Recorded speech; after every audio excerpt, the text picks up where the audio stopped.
আসসালামু আলাইকুম। আলমগীর বলছি মিশরের রাজধানী কায়রো থেকে। এটা হচ্ছে আমার কলার বাগান। দেখুন কি সুন্দর কলা ধরছে, কলা মোচা আসছে। এই যে কলা কলা অলরেডি মার্কেটে আমরা দেওয়া শুরু করছি অলরেডি। দেখুন কি সুন্দর, একবারে অরিজিনাল বাংলাদেশি কলা।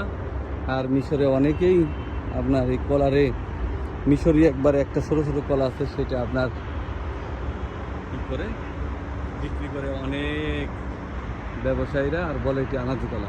সেটা খাইতে কষ্ট লাগে, কিন্তু আমাদেরটা অরিজিনাল বাংলাদেশে একবারে।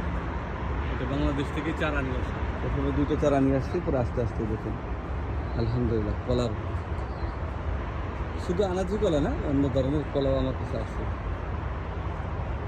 অন্য সাইজ, অন্য ইসের আপনার কলা যেটাকে বলে বাংলাদেশের বিভিন্ন ভ্যারাইটির কলা আছে, সেগুলো আমার কাছে আলহামদুলিল্লাহ আছে।